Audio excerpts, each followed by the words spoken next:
there are people here who want to start making their own films, want to get into that game. How do you do it? Do you need a mentor? Do you need someone to show you the ropes? You know, what do you need? To new filmmakers, what I would say is get yourself in the room, show up to the festival, show up to the screening, show up to the panel. Grace and I actually met at Sundance back in January. It was my first Sundance. I had been stranded in Jackson Hole, Wyoming. My flight was canceled, and Sundance was a 5-hour drive away. The sun had just set. I was going to drive through mountains, so I did. I rented a minivan, and I was maybe crying a little bit because I was so stressed. And I made it to Sundance, and the first night there, I met my mentor. We were sitting at the bar at a hotel having dinner, and he reached out to me, asked me if I was a film producer, and we started a conversation. And Bouse is also watching, but he produced the film that opened the Sundance Film Festival, and now he's mentoring us on our whole journey. And it can be men, it can be women. It's whoever's invested in you, your idea, they must believe in you.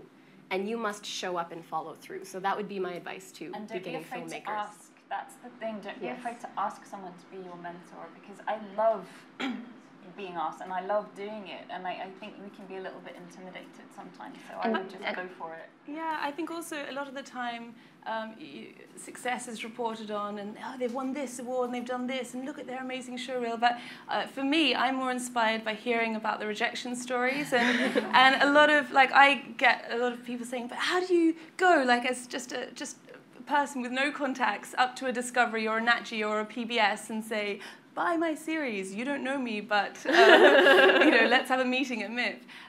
But I think that you've got to look into the stories of every successful person, and invariably they've had countless rejections, and I know I have, and so many emails. I mean, I must have sent off probably like 2,000 emails just trying to get things, make things work, afford everything that I'm trying to do. And you can't let it, you can't tell yourself, okay, well, it's just not meant to be. I think that's the saddest phrase ever, because you can make it work. You just need to say, right, just keep going. Yeah, I think as an actress, that's like one of the best things that prepared me to be a producer.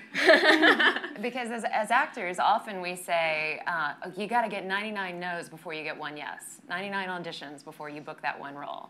So you even you start celebrating. Yeah, I didn't get it. Woo, 1 down, I'm closer. Yeah, and if you bring that attitude to it, you can do the 2,000 emails and not be totally exhausted. And the other thing I will say is life is so busy, and emails are coming at everybody from every direction. Email them again, and email them again. And don't be afraid that you're bugging people. I feel like a lot of people are like, oh, well, I emailed them once and they didn't email me back. But they probably didn't even see it. They probably saw it, put a flag, and then it fell. Yeah. And that happens with me all the time, too. Yeah. So I think definitely reach out. We have to multiple times. It's just where we are.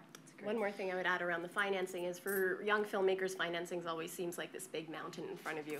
We had our Kickstarter campaign. We planned to raise $50,000. We raised $107,000. That got us through production, and it got us starting post.